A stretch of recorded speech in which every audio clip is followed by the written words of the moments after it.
Welcome to the session. The two foundational principles which greatly affect your recovery are emotional maturity and emotional immaturity.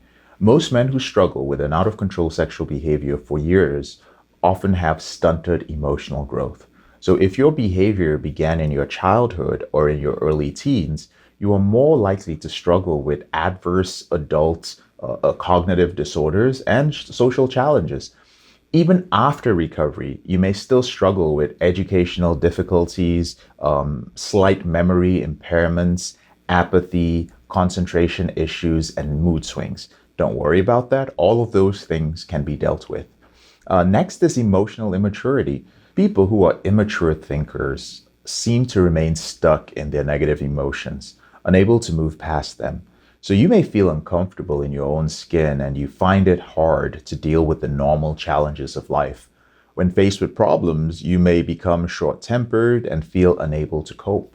You may even develop what we call learned helplessness, which is a dependence on others because you do not believe that you have the power to affect positive change on your own. Now, there are some dangers to emotional immaturity, and they are firstly, a likelihood to relapse back to old behavior due to a lack of recovery or reboot capital in this area, and struggling with interpersonal relationships as a result. So there's this difficulty being around certain members of your family or even friends because of these unreasonable expectations you might have for family members or friends. Also, there's loneliness and lack of intimacy. So you struggle to build new friendships and you suffer from an inability to face life on life's terms. And over time, you find it difficult to live in the moment and you end up choosing some sort of alternate lifestyle or you settle for less in life due to a lack of self-confidence. So when an emotionally immature person fails to develop positive or neutral ways of dealing with life's challenges, their whole world shrinks and a relapse can be quickly triggered. Opportunities, options, and creativity seem impossible or non-existent to the extent that revisiting old habits actually becomes your only option. And at this point, thinking errors are very common with emotionally immature men. So here are a few examples of some thinking errors. One would be, I feel like a failure, therefore I must be one. And that's self-pity or generalizing. When you say, you know what, everybody does it, or minimizing, it's not a big deal, it's not a big thing. Or being what I call a jerk magnet. If I'm angry, then that person must have done something to make me angry. So you never take responsibility. It's always someone else. Or personalizing.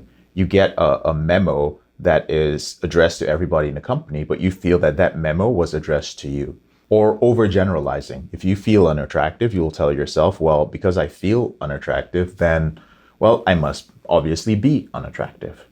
Or obsessing, like, she didn't thank me for the congratulations card that I sent her. So what should I do now? Like, what does it mean? That's being obsessive. Or giving up on life. Like, what the heck, after all this time, I still watched porn. I still masturbated in the shower. You know what? I'm not going to be able to do this. I might as well just give up and live my life as an addict forever. Now, if you've ever caught yourself thinking this way, these are the thoughts of someone who has immature thinking behaviors. It's just a sign that you need to work on this aspect of your life.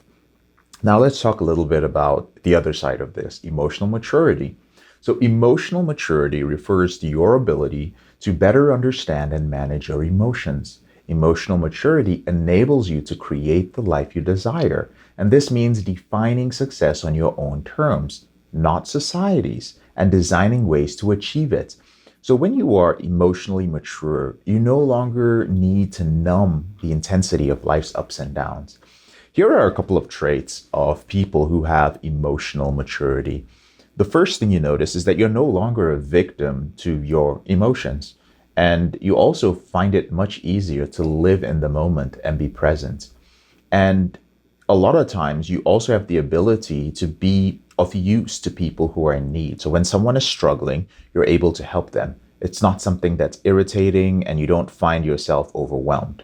Another trait would be you struggle less with stress and any sort of stress-related illness. You find it easier to make friends and you can develop meaningful relationships. You're also optimistic about the future for the most part. and you do not struggle with mood swings, and you feel balanced and secure, which is something a lot of men who struggle with an out of control sexual behavior deal with.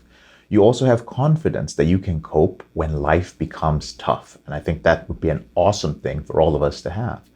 You don't feel the need to use pornography or sexual behavior to escape or stabilize your emotions. You're basically able to regulate your own behavior. And finally, you're open to discussing a lot of concepts that other people might find to be a little bit triggering, things like spirituality or even politics. But most importantly, when you're emotionally mature, you are willing to forgive others. Now, while there are many emotions involved when it comes to managing your out of control behavior and creating a new lifestyle with strong emotional reboot capital, one of the primary emotions that men who are ending this behavior struggle with is anger. And that's what we're going to be discussing in the next session.